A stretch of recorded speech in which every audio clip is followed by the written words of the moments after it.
El 6 de enero, la Iglesia celebra una de las solemnidades más importantes del año litúrgico, la Epifanía del Señor. Mientras muchos guardan sus belenes hasta esa fecha, pocos comprenden la profundidad del misterio revelado en este día. Epifanía significa manifestación, revelación de algo que estaba oculto.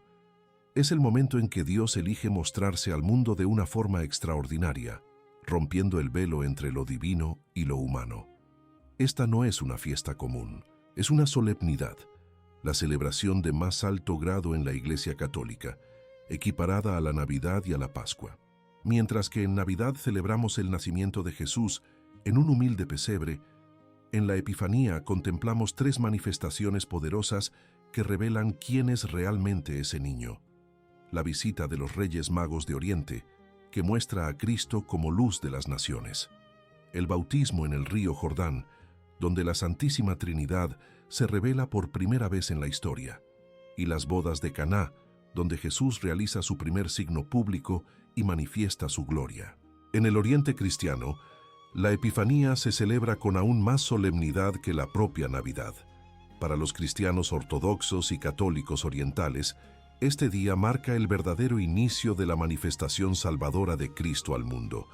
No se trata solo de recordar un evento histórico, sino de revivir el momento en que la salvación dejó de ser una promesa y se convirtió en una realidad visible. Es el día en que el cielo se abre y Dios declara al mundo entero su identidad y su misión. La liturgia de este día rebosa de simbolismo. Cuando el sacerdote proclama en el Evangelio la llegada de los Reyes Magos, no está simplemente narrando una historia antigua. Está anunciando que el Dios de Israel vino para todos los pueblos, que no hay frontera que limite su amor, que la estrella que guió a aquellos sabios paganos sigue brillando para todo corazón que busca la verdad. La Epifanía cierra el ciclo del tiempo de Navidad, pero abre una puerta mucho mayor, la misión universal de la Iglesia de llevar a Cristo hasta los confines de la tierra. Hay una belleza profunda en las palabras del Evangelio de Juan cuando describe el milagro de Caná. Jesús manifestó su gloria y sus discípulos creyeron en él. Manifestar la gloria. Ese es el corazón de la Epifanía. Dios no se queda escondido, no permanece distante. Él se revela, se muestra, sale al encuentro. Cada una de las tres manifestaciones conlleva un mensaje de esperanza. En los magos, que la búsqueda sincera encuentra respuestas. En el bautismo, que somos amados por el Padre. En Caná, que nuestra vida común puede ser transformada en algo extraordinario. En muchas tradiciones alrededor del mundo, la Epifanía está marcada por costumbres especiales. En Brasil, las folias de Reis recorren las calles cantando y llevando la bendición. En otros países, las familias reciben la bendición de la casa con tiza bendecida, marcando las puertas con las iniciales que muchos piensan que son de los magos, pero que en realidad significan Christus mansionem benedicat, que Cristo bendiga esta casa. Son signos visibles de una fe que se manifiesta, que no permanece oculta, sino que rebosa en gestos concretos de devoción. Pero hay un secreto escondido en el propio nombre de esta fiesta, una revelación dentro de la revelación. ¿Por qué la tradición fijó exactamente 3 magos cuando el Evangelio de Mateo nunca menciona un número específico? ¿Qué representan realmente estos hombres misteriosos venidos de Oriente? ¿Y por qué sus regalos no fueron elegidos al azar, sino que portan una profecía que atraviesa los siglos? La respuesta a estas preguntas revela capas de significado que transforman completamente nuestra comprensión de esta solemnidad. El Evangelio de Mateo jamás menciona cuántos eran los magos. Dice solamente que vinieron de Oriente, guiados por una estrella trayendo regalos. Entonces, ¿de dónde surgió la certeza de que eran exactamente 3? La tradición de la Iglesia, fundamentada en los padres de la Iglesia, santos padres, de los primeros siglos, fijó ese número por una razón profundamente teológica. Los 3 magos no representan solo a 3 hombres históricos, sino que revelan el propio misterio de la Santísima Trinidad que se manifiesta en aquel momento. Padre, Hijo y Espíritu Santo, recibiendo adoración a través de aquellos sabios que se postran ante el niño. Hay un simbolismo aún más rico en ese número. Se ofrecieron 3 regalos: oro, incienso y mirra. Cada uno de ellos revela una dimensión esencial de quién es Cristo. El oro proclama su realeza, pues es el regalo debido a los reyes. El incienso anuncia su divinidad, ya que se usaba exclusivamente en el culto al verdadero Dios en el Templo de Jerusalén. La mirra vaticina su humanidad y su muerte redentora, pues se utilizaba en la preparación de los cuerpos para la sepultura. 3 regalos para 3 oficios. Cristo es Rey, sacerdote y Redentor. Todo esto en un pesebre, ante un niño envuelto en pañales. La tradición también interpretó a los 3 magos como representación de las 3 edades de la vida humana. Uno sería joven, otro de mediana edad y el tercero anciano. Esta lectura patrística enseña que Cristo vino para todos, independientemente de la fase del camino en la que se encuentren. El joven con su búsqueda ardiente, el adulto con sus responsabilidades y dudas, el anciano con su sabiduría y cansancio, todos encuentran en él el sentido que buscan. La salvación no tiene límite de edad, no exige requisitos imposibles, basta el corazón abierto, como aquellos que cruzaron desiertos enteros siguiendo una luz. Más impresionante aún es la universalidad representada por estos 3 hombres. Los primeros cristianos entendían que venían de los 3 continentes conocidos entonces: África, Asia y Europa. Por eso, en las representaciones artísticas medievales, frecuentemente aparecen con características étnicas distintas: un negro, un asiático, un europeo.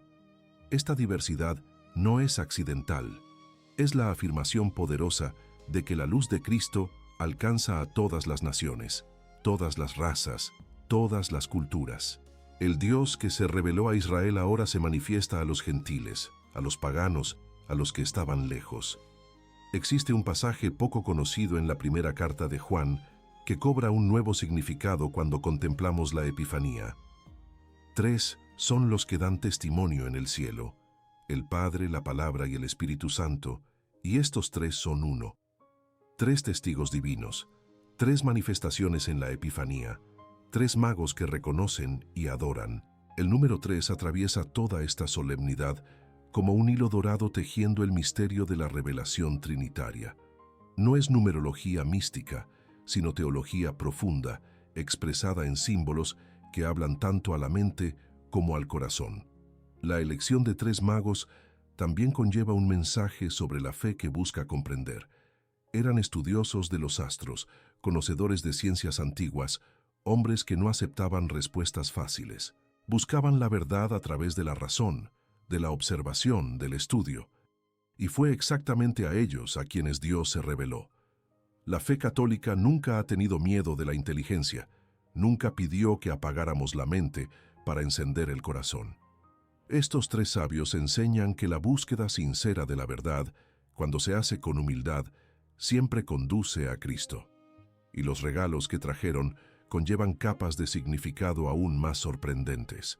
Porque el oro, el incienso y la mirra no eran solo símbolos teológicos, eran también artículos de inmenso valor, recursos que sustentarían a la Sagrada Familia durante la huida a Egipto. Eran profecías materializadas que revelarían, siglos más tarde, conexiones profundas con los propios sacramentos de la Iglesia. Cada uno de aquellos tesoros escondía un mensaje que los magos ni siquiera imaginaban estar entregando. Cuando los magos abrieron sus cofres ante el niño, no estaban solo ofreciendo regalos valiosos, estaban profetizando, sin saberlo, toda la misión de Cristo en la tierra. El oro que colocaron a los pies del niño no era solo reconocimiento de realeza, era el anuncio de un reino diferente a todos los demás, un reino que no se establecería con ejércitos o conquistas, sino con amor y verdad. Aquel metal precioso prefiguraba la riqueza espiritual que Cristo traería a la humanidad, tesoros eternos que ninguna polilla consume y ningún ladrón roba. El incienso conllevaba un mensaje aún más profundo. En el templo de Jerusalén, solo los sacerdotes podían ofrecerlo ante el Altísimo. Era el símbolo de la oración que sube hasta Dios, de la adoración debida únicamente al Creador. El salmista expresó esto con palabras poéticas: «Suba mi oración como incienso en tu presencia». Al traer incienso para un bebé en un pesebre, los magos declaraban, tal vez sin comprenderlo plenamente, que aquel niño era el propio Dios hecho carne. Era adoración genuina ante el misterio revelado. Fe que reconoce lo divino incluso en las circunstancias más humildes. La mirra, sin embargo, es el regalo que más estremece cuando entendemos su significado completo. Era una resina amarga usada en el embalsamamiento de los muertos. Imagine la escena: un niño recién nacido, rodeado de alegría y esperanza, recibe como regalo algo usado para preparar cadáveres. Los magos trajeron a la cuna de Cristo el vaticinio de su muerte. Fue como si el Calvario ya estuviera marcado en aquel momento en Belén. Décadas más tarde, cuando Nicodemo y José de Arimatea prepararon el cuerpo de Jesús, usaron exactamente mirra mezclada con áloe. La profecía escondida en un regalo de adoración se cumplía. Pero hay una dimensión eucarística en estos tres regalos que raramente se menciona. El oro simboliza el cáliz sagrado donde el vino se transforma en la sangre de Cristo. El incienso representa la adoración que ofrecemos ante el Santísimo Sacramento expuesto, cuando el humo perfumado sube mientras nos postramos en silencio. La mirra apunta al sacrificio de la cruz que se renueva en cada misa, sin sangre, pero con el mismo poder redentor. Los magos, sin saberlo, trajeron los símbolos de los misterios más sagrados de la fe católica. Existe un detalle que toca el corazón de forma especial. La mirra no se usaba solo para embalsamar muertos. Era también un remedio para dolores intensos, un analgésico de la antigüedad. Entonces aquel regalo conllevaba un doble mensaje. Cristo vendría a sufrir por nosotros, pero ese sufrimiento sería el remedio para nuestras heridas más profundas. La mirra que anuncia la pasión también revela la curación. Es la paradoja cristiana en su expresión más pura: la vida que brota de la muerte, la esperanza que nace del sacrificio, la salvación que viene a través de la cruz.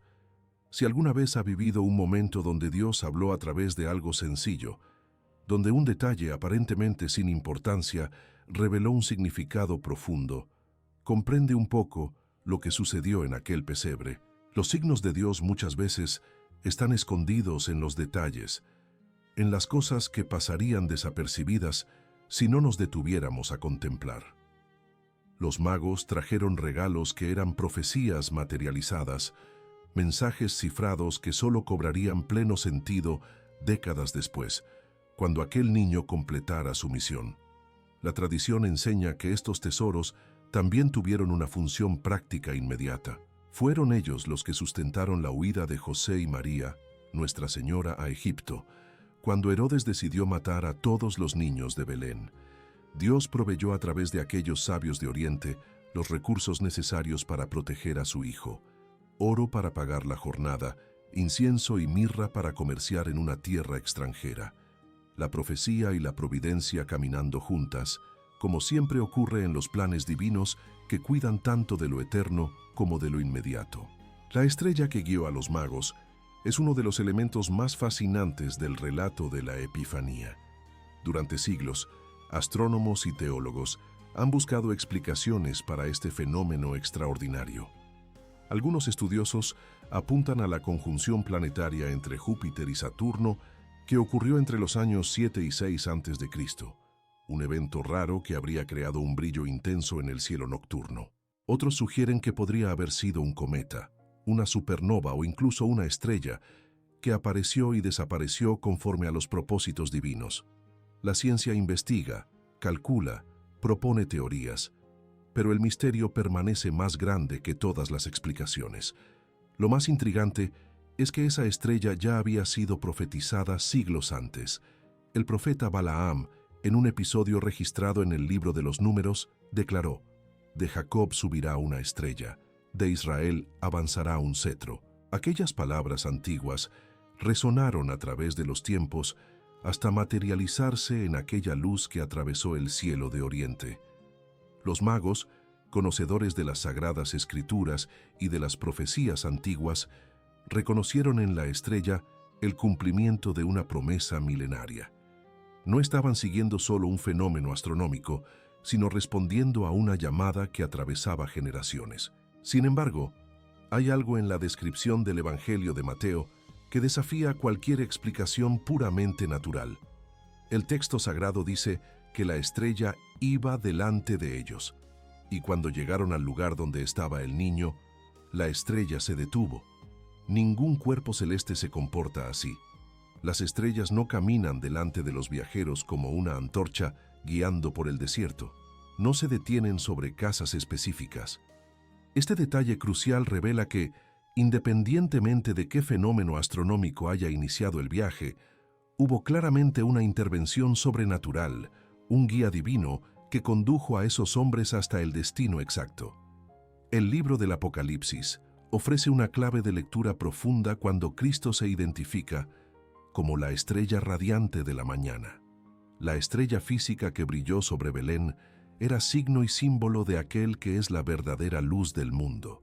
Así como la estrella rompió la oscuridad de la noche para guiar a los magos, Cristo vino a romper las tinieblas del pecado y de la muerte para guiar a la humanidad entera. No es coincidencia que Él haya elegido manifestarse a través de una luz celeste. Es pedagogía divina, Dios enseñando verdades eternas a través de signos que tocan tanto los ojos como el corazón. La estrella también enseña una lección fundamental sobre la relación entre ciencia y fe. Los magos eran científicos de su época, estudiosos que observaban los cielos, calculaban movimientos planetarios, interpretaban signos astronómicos. Dios no pidió que abandonaran su inteligencia o su conocimiento. Al contrario, fue exactamente a través de sus estudios como recibieron la primera llamada. La creación entera proclama la gloria del Creador, y aquellos que la estudian con sinceridad terminan encontrando rastros de lo divino. Fe y razón no son enemigas, son compañeras de viaje en busca de la verdad. Existe una belleza conmovedora en el hecho de que la estrella desapareció cuando los magos llegaron a Jerusalén. Tuvieron que preguntar, ¿dónde está el rey de los judíos que acaba de nacer?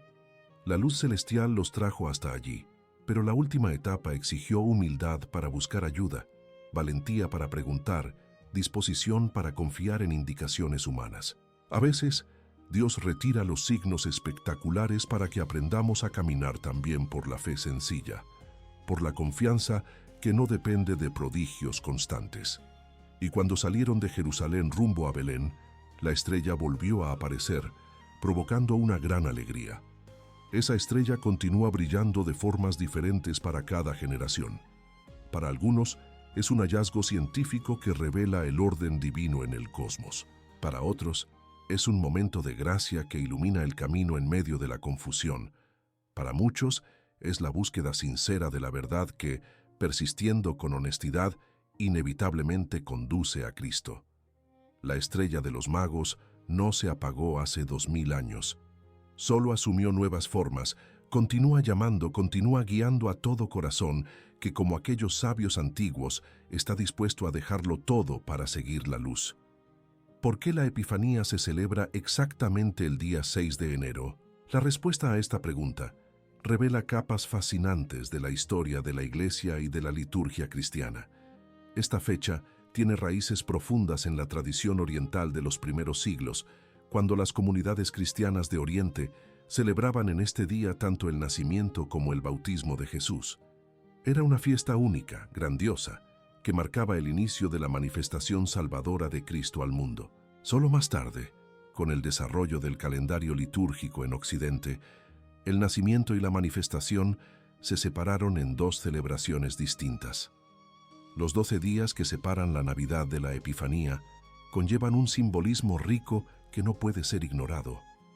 12 como los apóstoles que Cristo elegiría para llevar su mensaje hasta los confines de la tierra. 12 como las tribus de Israel que representaban a todo el pueblo elegido. Ese período, conocido como tiempo de Navidad, no es un intervalo vacío entre dos fiestas, sino un crescendo espiritual que nos conduce de la contemplación del niño en el pesebre hasta la revelación plena de su identidad divina.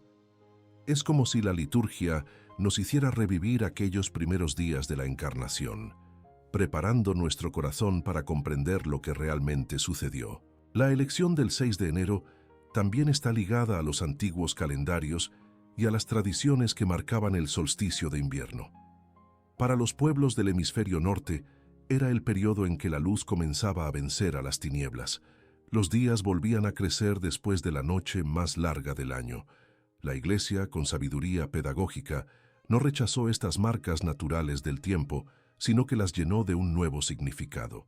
Cristo es la verdadera luz que vence todas las tinieblas, no solo las del invierno, sino las del pecado, de la muerte, de la desesperanza. La naturaleza entera proclama verdades espirituales para quien tiene ojos para ver. En el Oriente cristiano hasta hoy, la Epifanía mantiene una solemnidad aún mayor que la Navidad. Para los ortodoxos y católicos orientales, el 6 de enero es el día de la teofanía, la manifestación de Dios a través del bautismo de Jesús en el río Jordán. Las iglesias realizan la bendición solemne de las aguas, recordando el momento en que Cristo santificó las aguas bautismales al sumergirse en el Jordán. Es una celebración de belleza incomparable, donde los fieles se sumergen en ríos y lagos, incluso en el invierno riguroso, renovando sus promesas bautismales con gestos concretos de fe. Tras la reforma litúrgica del Concilio Vaticano II, la Iglesia reafirmó la importancia de esta solemnidad, pero adaptó algunas tradiciones para hacerlas más accesibles. Se mantuvo la riqueza teológica de las tres manifestaciones, magos, bautismo y Caná, pero se creó un ciclo de lecturas que permite explorar cada aspecto a lo largo de los 3 años litúrgicos. Así, en cada celebración de la Epifanía, se ilumina una faceta diferente del misterio, garantizando que el pueblo de Dios reciba la enseñanza completa a lo largo del tiempo. Una de las tradiciones más bonitas ligadas a esta fecha es la bendición de las casas. En muchos lugares las familias invitan al sacerdote para bendecir sus residencias, marcando las puertas con tiza bendecida. Escriben las iniciales C, M y B junto con el año, separados por cruces. Muchos piensan que son las iniciales de los 3 reyes magos, Gaspar, Melchor y Baltasar, pero la tradición milenaria enseña que significa Christus mansionem benedicat, es decir, que Cristo bendiga esta casa. Es un gesto sencillo que transforma el hogar en un pequeño santuario, recordando que toda familia cristiana está llamada a ser morada de Dios. El agua bendecida en la Epifanía, conocida como agua epifánica, también conlleva un significado especial. Se usa durante todo el año para bendiciones, para recordar el bautismo, para consagrar ambientes. Esta agua recuerda que Cristo vino a santificar toda la creación, que nada es demasiado profano para ser tocado por la gracia. Desde el elemento más sencillo, el agua, hasta los momentos más complejos de la vida humana, todo puede ser transfigurado por la presencia divina. Es la fe que se hace concreta, que se expresa en gestos que santifican lo cotidiano. La liturgia de la Epifanía guarda tesoros escondidos en cada oración, en cada palabra proclamada durante la misa solemne. Cuando el sacerdote entona la antífona de entrada, no está solo recitando un texto antiguo, está proclamando una profecía que atraviesa los siglos. He aquí que viene el Señor soberano, y en sus manos están el reino, el poder y el imperio. Son palabras del profeta Malaquías que cobran nueva vida en este día, anunciando que aquel a quien los magos vinieron a adorar no es solo un rey temporal, sino el Señor de toda la creación, el Rey de Reyes ante quien todas las rodillas se doblarán. La oración del día, colecta de la Epifanía, toca el corazón del misterio revelado. El sacerdote reza: «Oh Dios, que en este día manifestaste a los paganos la luz de tu gloria en la persona de tu Hijo único». Cada palabra fue elegida con precisión teológica. Manifestar es hacer visible lo que estaba oculto. Los paganos representan a toda la humanidad que vivía en las tinieblas del desconocimiento de Dios. La luz de la gloria no es una luz cualquiera, sino la radiancia divina que resplandece en Cristo. Y todo esto sucede en una persona concreta, histórica, que nació, vivió, amó, sufrió y venció a la muerte. El prefacio propio de la Epifanía es una de las oraciones más poderosas de todo el misal romano. Cuando el sacerdote proclama «Hoy has revelado el misterio de nuestra salvación», ese hoy no es solo cronológico, es el hoy eterno de Dios, donde todos los tiempos se encuentran. La salvación que comenzó a manifestarse hace 2000 años continúa revelándose ahora, en este momento, a cada corazón que se abre. El misterio pascual que Cristo viviría años después ya está siendo anunciado en aquel encuentro con los magos, porque todo en su vida terrenal apunta a la cruz y a la resurrección. Las lecturas de la misa varían según los 3 años del ciclo litúrgico, pero todas convergen hacia la misma verdad central. El profeta Isaías proclama: «Levántate, resplandece Jerusalén, porque llega tu luz». La carta a los Efesios revela que el misterio escondido por generaciones ha sido finalmente dado a conocer, que los gentiles son coherederos de la promesa. Y Mateo narra la llegada de los magos, cerrando el círculo entre profecía, revelación y cumplimiento. Cada año, una faceta diferente del diamante de la Epifanía brilla con intensidad especial, enseñando al pueblo de Dios a través de la repetición que nunca es repetitiva. El Salmo responsorial resuena como un estribillo de alegría y universalidad. Todas las naciones te adorarán, Señor. Es el Salmo 72, un cántico real que describe el reinado del Mesías prometido.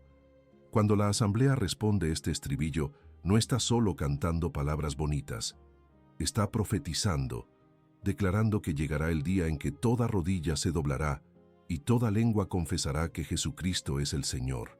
Los magos fueron las primicias de esa cosecha universal, los primeros frutos de una zafra que se extiende hasta hoy y continuará hasta el fin de los tiempos. Hay una dimensión eucarística profunda en esta liturgia que muchos no perciben. La Epifanía anticipa y prefigura el misterio de la misa. Así como los magos trajeron regalos y se postraron en adoración, nosotros traemos pan y vino que se convertirán en el cuerpo y la sangre de Cristo. Así como ellos reconocieron la presencia divina en un niño humilde, nosotros reconocemos esa misma presencia bajo las apariencias del pan consagrado. Cada Eucaristía es una epifanía, una manifestación renovada del amor de Dios que se entrega sin reservas. Las oraciones finales de la misa de la Epifanía piden que aquellos que ya conocieron a Cristo por la fe lo contemplen cara a cara en la gloria eterna. Es el destino final de toda manifestación divina. No solo saber sobre Dios, sino conocerlo personalmente, verlo como Él es, ser transformado a su semejanza. Los magos vieron a un bebé y adoraron. Nosotros lo recibimos en la Eucaristía y creemos. Un día veremos la plenitud de la gloria que hoy contemplamos velada, y entonces comprenderemos completamente aquello que la liturgia nos enseña poco a poco, celebración tras celebración. En el Oriente cristiano, la Epifanía celebra primordialmente no la visita de los magos, sino el bautismo de Jesús en el río Jordán. Es en aquel momento, cuando Cristo emerge de las aguas, cuando ocurre la primera revelación clara y completa de la Santísima Trinidad en la historia de la humanidad. La voz del Padre resuena desde los cielos. Este es mi Hijo amado, en quien me complazco. El Espíritu Santo desciende visiblemente en forma de paloma, y el Hijo está allí, en carne y hueso, recibiendo el bautismo de manos de Juan. 3 personas divinas manifestadas simultáneamente, cada una cumpliendo su papel en el misterio de la salvación. Ese bautismo de Jesús conlleva una paradoja profunda que merece contemplación. Juan el Bautista ofrecía un bautismo de penitencia para el arrepentimiento de los pecados, pero Cristo no tenía pecado alguno del cual arrepentirse. ¿Por qué entonces someterse a aquel ritual de purificación? La respuesta revela la humildad radical de Dios hecho hombre. Jesús se colocó entre los pecadores, no porque fuera uno de ellos, sino porque vino a salvarlos. Descendió a las aguas para santificar todas las aguas bautismales que vendrían después, para transformar aquel gesto de purificación ritual en puerta de entrada a la vida divina. La manifestación trinitaria en el Jordán ilumina nuestro propio bautismo con un significado renovado. Cuando fuimos bautizados, la misma voz del Padre nos llamó hijos amados. El mismo Espíritu Santo descendió sobre nosotros, no en forma de paloma, sino a través de la unción sagrada. El mismo Cristo nos revistió de su identidad, haciéndonos miembros de su cuerpo místico. Cada bautizado lleva en sí esa marca trinitaria, esa vocación de manifestar a Dios al mundo. No somos solo cristianos de nombre, sino epifanías vivas de la presencia divina. La tradición enseña que en el bautismo recibimos una misión universal, no solo una purificación personal. Al igual que Cristo, tras su bautismo, inició su predicación pública, llevando la buena nueva a todos, nosotros también somos enviados. La vocación bautismal no es para guardarla en secreto, vivida solo en la intimidad del corazón. Es para que rebose, para manifestarse en palabras y actos, para ser luz que no se esconde debajo del celemín, sino que brilla sobre el candelero, iluminando toda la casa. Cada cristiano está llamado a ser misionero donde quiera que esté. Existe una conexión profunda entre la epifanía de los magos y la epifanía del bautismo. Los magos representan a los gentiles que buscan y encuentran a Cristo. El bautismo en el Jordán revela a Cristo como Salvador de todos los pueblos, no solo de Israel. Ambas manifestaciones proclaman la universalidad de la salvación, la apertura de los brazos divinos para acoger a toda la humanidad. No hay frontera geográfica, étnica o cultural que limite el amor de Dios. No hay pecado tan grande que no pueda ser lavado en esas aguas santificadas por la presencia de Cristo. El Espíritu que descendió sobre Jesús en el Jordán es el mismo que fue derramado sobre los apóstoles en Pentecostés y continúa siendo dado a cada bautizado. Esta continuidad revela que la misión de Cristo no terminó con su ascensión a los cielos. Continúa a través de su cuerpo místico, la Iglesia, animada por el mismo Espíritu. Cuando vivimos nuestra vocación bautismal con autenticidad, cuando dejamos que la gracia recibida transforme concretamente nuestra vida, estamos prolongando en el tiempo y en el espacio aquella manifestación que comenzó en el Jordán. La Epifanía nos invita a renovar nuestras promesas bautismales, no solo como un recuerdo nostálgico, sino como un compromiso presente. Renunciar al mal, profesar la fe, vivir como hijos de la luz. Estas no son fórmulas vacías repetidas mecánicamente. Son elecciones diarias, a veces heroicas, siempre necesarias. Los magos regresaron a sus tierras por otro camino, transformados por el encuentro. Nosotros también, tras contemplar el misterio de la Epifanía, no podemos volver por los mismos caminos de antes. Estamos llamados a recorrer rutas nuevas, iluminadas por la luz que vimos, fortalecidos por la gracia que recibimos. La tercera manifestación celebrada en la Epifanía ocurre en una fiesta de bodas en una pequeña aldea de Galilea llamada Caná. Es allí, en medio de la alegría de una celebración familiar, donde Jesús realiza su primer signo público. El Evangelio de Juan es muy preciso al describir el resultado de aquel milagro. Jesús manifestó su gloria y sus discípulos creyeron en él. Manifestar la gloria. Estas palabras conectan directamente el milagro de Caná con el misterio de la Epifanía. No fue solo agua transformada en vino, fue Dios revelando su presencia de modo inconfundible. El contexto del milagro merece una atención especial. Jesús estaba en una fiesta, rodeado de personas comunes, viviendo un momento de alegría humana. No eligió el templo de Jerusalén para su primera manifestación pública. No esperó a una gran asamblea de sabios y doctores de la ley. Eligió una fiesta de bodas donde faltó el vino, una situación embarazosa pero aparentemente sin importancia eterna. Esta elección revela algo fundamental sobre cómo actúa Dios. Él entra en nuestra vida cotidiana, en las situaciones sencillas, en los pequeños dramas que parecen insignificantes, pero que para nosotros son importantes. María desempeña un papel esencial en esta manifestación. Fue ella quien percibió la necesidad y llevó la situación al Hijo. No les queda vino. Y después, en una frase que atraviesa los siglos como orientación espiritual perfecta, dice a los sirvientes: «Haced lo que Él os diga». Esta es la síntesis completa de la vida cristiana. María, Nuestra Señora, no resuelve el problema sola, no asume el protagonismo. Señala a Cristo, invita a la obediencia confiada, muestra el camino de la fe que no cuestiona, sino que se entrega. Es la mediadora que conduce al mediador, madre que presenta a los hijos al Hijo. El milagro en sí conlleva capas de simbolismo profundo. Jesús mandó llenar 6 tinajas de piedra con agua, cada una con capacidad de unos 100 litros. Eran tinajas usadas para las purificaciones rituales judías. Al transformar aquella agua en vino, Cristo estaba anunciando la transformación de la antigua alianza en la nueva alianza, de la letra que mata al espíritu que vivifica. No vino a destruir la ley, sino a cumplirla, a llevarla a su plenitud. Y el vino nuevo, superior al que se había servido antes, prefigura la alegría y la abundancia de la vida en Cristo. La dimensión eucarística de este signo no puede ser ignorada. El agua transformada en vino apunta al vino que se convertirá en sangre en la última cena. El vino excelente guardado para el final anuncia el banquete eterno del reino, donde los salvados se sentarán a la mesa del Padre. Cada misa renueva ese milagro de transformación. Pan y vino comunes se convierten en el cuerpo y la sangre de Cristo. Lo que comenzó en Caná culmina en el Calvario y se perpetúa en cada altar hasta el fin de los tiempos. La Eucaristía es epifanía continua, manifestación permanente del amor que se entrega sin reservas. Los discípulos creyeron en Él. Este es el fruto propio de toda verdadera epifanía, de toda manifestación auténtica de Dios.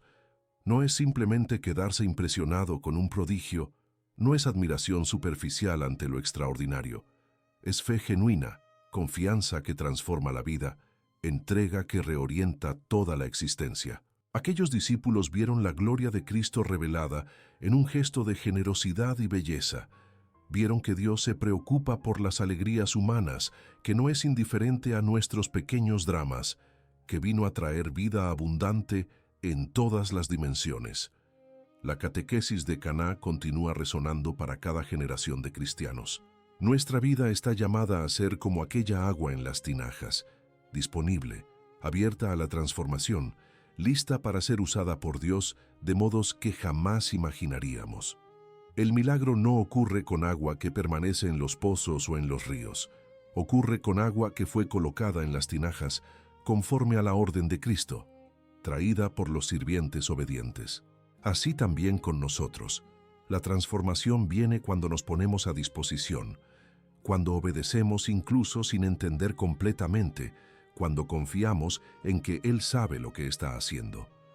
La solemnidad de la Epifanía no celebra solo eventos del pasado distante. Nos interpela ahora, en este momento, con una pregunta que no podemos evitar: ¿cómo estamos manifestando a Cristo en nuestra vida? Cada cristiano bautizado está llamado a ser epifanía viva, revelación concreta del amor de Dios, en un mundo que a menudo camina en tinieblas. No se trata de una vocación reservada a santos extraordinarios o misioneros heroicos. Es la llamada de todo bautizado, en cualquier situación de vida, en cualquier lugar del mundo. Donde usted está, allí Cristo quiere manifestarse a través de usted. Los magos nos ofrecen un modelo poderoso de cómo responder a esta llamada. Primero, buscaron. No se quedaron acomodados en sus tierras distantes, satisfechos con el conocimiento que ya poseían. Vieron un signo y se pusieron en camino, dispuestos a atravesar desiertos y enfrentar peligros. Esa búsqueda sincera de la verdad es el primer paso de la vida espiritual auténtica. Después, reconocieron. Cuando llegaron ante el niño, no se escandalizaron por la pobreza del lugar o la aparente insignificancia de aquel bebé. Reconocieron la presencia divina y se postraron en adoración. Y finalmente testimoniaron. Regresaron a sus tierras por otro camino, transformados por el encuentro, llevando consigo la experiencia de Dios que cambiaría sus vidas para siempre. Cristo mismo nos dijo: «Vosotros sois la luz del mundo». No se puede ocultar una ciudad situada sobre un monte. Ser luz no significa ser perfecto, no significa nunca tropezar o dudar. Significa dejar que la presencia de Cristo en nosotros transparezca a través de nuestras elecciones, palabras y gestos. Es ser diferente no por orgullo espiritual, sino por autenticidad. Es vivir de modo que las personas a nuestro alrededor perciban que hay algo más grande animando nuestra existencia. Una esperanza que no se fundamenta solo en circunstancias favorables. Una paz que resiste a las tormentas. La misión universal de la Iglesia, prefigurada en la llegada de los magos gentiles, nos desafía especialmente hoy. Vivimos en ambientes frecuentemente hostiles o indiferentes a la fe. En las familias, en los lugares de trabajo, en las redes sociales, en los espacios públicos, el cristianismo es a menudo ridiculizado, ignorado o atacado. Pero fue exactamente a esos ambientes a donde Cristo nos envió, no para vivir en guetos protegidos, sino para ser sal que da sabor y luz que ilumina. El desafío es inmenso, pero la gracia es mayor, y cada pequeño testimonio de fe genuina puede ser la estrella que guíe a alguien hasta Cristo. Deje en los comentarios qué área de su vida necesita una estrella para encontrar dirección. Tal vez sea la conversión de aquel familiar querido que se alejó de la fe. Tal vez sea claridad sobre qué camino profesional seguir. Tal vez sea fuerza para enfrentar una prueba que parece mayor que sus fuerzas. Tal vez sea simplemente la valentía para vivir su fe con más autenticidad en el día a día. Comparta su intención. Vamos a orar unos por otros, porque nadie necesita caminar solo en esta jornada.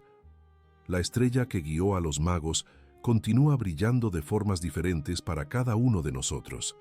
A veces es una palabra de sabiduría que llega en el momento oportuno. A veces es un ejemplo inspirador de alguien que vive la fe con radicalidad.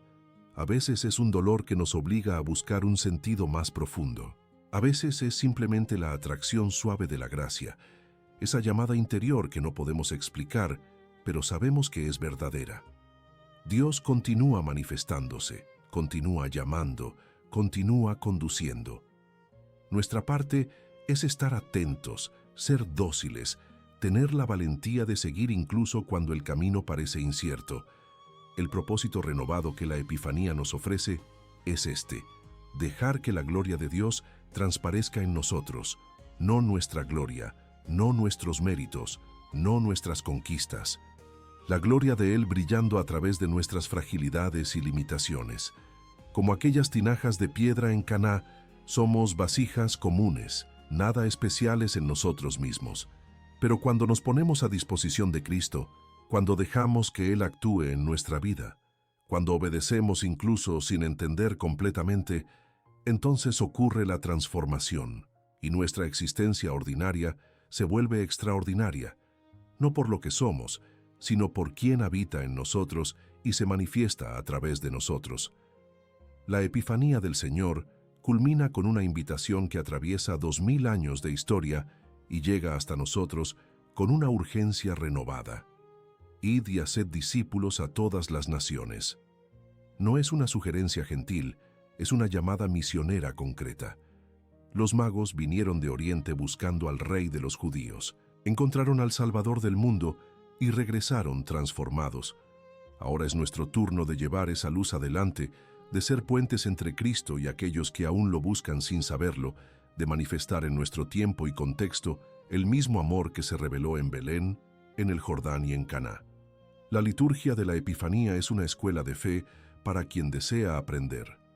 Participar conscientemente en esta solemnidad no es solo asistir a una ceremonia bonita o cumplir con una obligación religiosa. Es dejarse formar por la sabiduría milenaria de la Iglesia, por los textos sagrados proclamados, por las oraciones que portan siglos de contemplación espiritual. Cada gesto litúrgico, cada palabra del misal, cada símbolo usado en esta fiesta enseña algo esencial sobre quién es Dios y quiénes somos nosotros.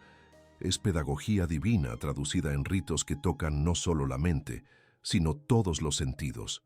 Existen prácticas concretas que pueden prolongar el espíritu de la Epifanía a lo largo del año. La bendición de la casa, con la inscripción en las puertas, transforma nuestro hogar en un lugar consagrado, recordándonos diariamente que Cristo desea habitar con nosotros. El recuerdo del bautismo, renovando las promesas hechas cuando éramos niños o cuando abrazamos la fe conscientemente, reactiva la gracia recibida y reafirma nuestra identidad como hijos de Dios. El compromiso misionero de hablar de Cristo a al menos una persona, de ser testigo vivo en nuestro ambiente, materializa la vocación universal que todos recibimos. El profeta Isaías proclamó palabras que resuenan con fuerza especial en esta solemnidad. Levántate, resplandece, porque llega tu luz, y la gloria del Señor amanece sobre ti. Esta es la invitación final de la Epifanía. Levantarse de la acomodación espiritual, de la fe tibia que no incomoda a nadie ni transforma nada. Resplandecer con la luz recibida, no esconderla por miedo o vergüenza. Reconocer que la gloria de Dios realmente amaneció sobre nosotros, no como una metáfora bonita, sino como una realidad concreta que debe marcar una diferencia visible en nuestra vida. La esperanza que la Epifanía ofrece es profundamente consoladora. Así como la estrella guió a los magos a través del desierto hasta el destino correcto, Cristo continúa guiando a cada buscador sincero. Nadie que lo busque con un corazón honesto se queda sin respuesta. Nadie que camine en dirección a la luz, aunque sea tropezando, deja de ser sostenido por la gracia. El camino puede ser largo, atravesar desiertos áridos, exigir renuncias difíciles, pero el destino es seguro.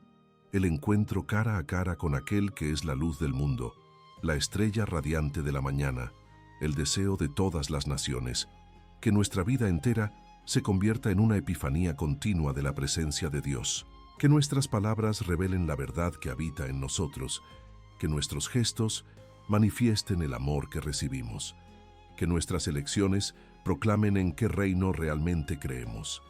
No necesitamos signos espectaculares en el cielo o milagros extraordinarios para ser instrumentos de la manifestación divina. Basta autenticidad, coherencia entre lo que profesamos y lo que vivimos, apertura para dejar que Cristo se muestre a través de nosotros. Los magos regresaron por otro camino. Esta frase aparentemente sencilla encierra la transformación que todo encuentro genuino con Cristo opera. No se puede contemplar la gloria revelada y permanecer igual. No se puede adorar al Dios vivo y continuar en las mismas rutas de siempre. La Epifanía nos llama a caminos nuevos, iluminados por la luz que vimos, sostenidos por la gracia que recibimos, orientados por la misión que abrazamos. Que esta solemnidad no sea solo memoria de eventos antiguos, sino una experiencia presente que renueva nuestra fe, reaviva nuestra esperanza e inflama nuestro amor. La manifestación continúa y nosotros somos ahora sus instrumentos.